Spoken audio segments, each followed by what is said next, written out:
Why is the Aboriginal community running a homeless camp in a park in Vancouver, Canada? Vancouver's Mayor Gregor Robertson promised to end street homelessness by 2015, but according to the last homeless count, street homelessness has almost doubled since last year. In mid-July, homeless people began setting up tents in Oppenheimer Park, in the heart of Vancouver's downtown east side. The city tried to evict the tenters on July 20th, but the Aboriginal community stepped in.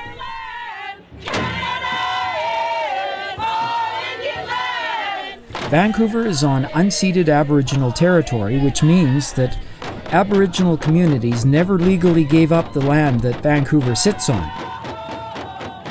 As the true owners of the land, a group of Aboriginal elders and leaders ordered the city out of the park and set up a camp.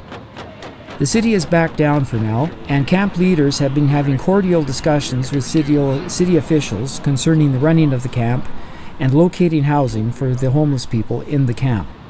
The Aboriginals' camp forms a small circle in the middle of the park. All homeless people are welcome in the camp, provided that they are not under the influence of drugs or alcohol. There is a kitchen, a longhouse, and a sacred fire in the middle of the camp. I was not permitted to video the sacred fire. This is, longhouse is our temple. And the sacred fire is prayers and energy and strength and power from the Creator. There are many people camping in the park, but outside the Aboriginals' camp. Many in this outer ring of tents have drug or alcohol issues. However, some choose to camp on the outside for other reasons, such as better shade from the sun. 50 days ago, I was walking by Oppenheimer Park and I noticed 4 park rangers and 1 Oppenheimer Park staff member going around handing out notices to those that were camped here. The park sport was handing out eviction notices to the people that were sleeping in Oppenheimer Park. So we decided that we're going to set up Tent City here. That's how it started. A few days later, they sent us an eviction notice, and basically we sent an eviction notice back. We're doing our best to support all the homeless that comes here. We started off with 3 tents. It started to grow. I've lost count of how many tents have gone up. I mean, we meet with the city at least once a week, if not twice a week, and we talk about some of the stuff that's really needed. I've given them a list of 20 sites that the city can buy and use for safe low-income housing, and I've also given them a list of 53 privately owned SROs that need fixing up. Hopefully we could get more tents donated because we're really short of tents. We've had people sleeping on the ground. So right now we just finished a meeting with the Vancouver Parks and Vancouver Fire Department, and one of the things that was all commonly agreed upon was the safety of the camp.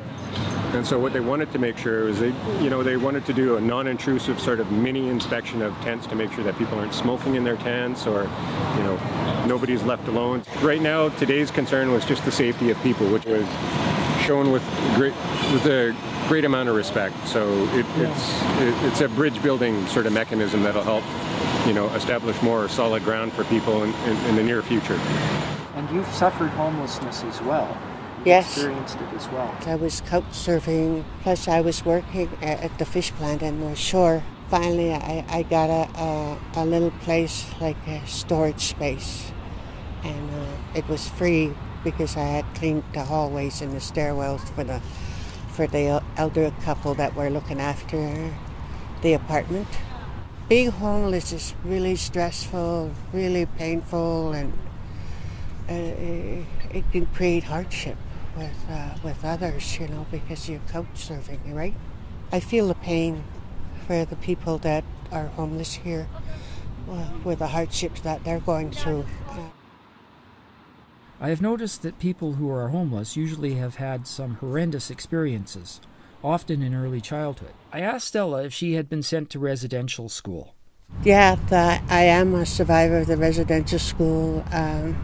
I was living with my gramps at the time. I was a happy child there. But my whole life changed when I got to the residential school.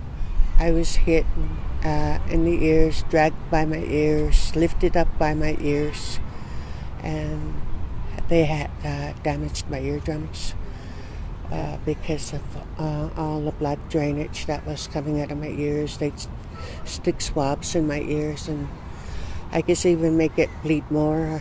I don't know. Wow. And so were you deaf when you left school? Yes, I was. And you've had to learn sign language and read lips? Yes. One thing under discussion was the washrooms. That's the whole thing. Like, to do the right thing, we have to do something as dignifying as that to get them. The city had attempted to close the washrooms. Brody had occupied the men's washroom and forced the city to keep it open.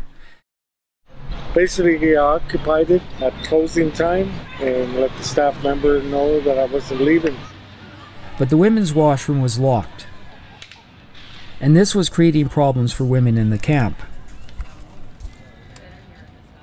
I think we're successful now in getting the city to recognize that they need to open up both bathrooms. It's kind of irresponsible to open up one bathroom where it's going to create a tension between sexes, male and female use of the bathroom.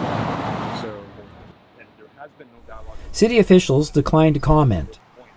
So far, City Hall has also declined my request for an interview. The city says it supports the right to gather and carry out peaceful protests. However, the parks are there for the enjoyment of everyone, and the city is requesting that the structures be removed. It's one thing that I really need to get across is we need homes, and we need them now. No, I'm not leaving. I'm not going anywhere until everybody's home. When the longhouse comes down and the sacred fire goes to sleep, that's when we're leaving, and when all the people have homes.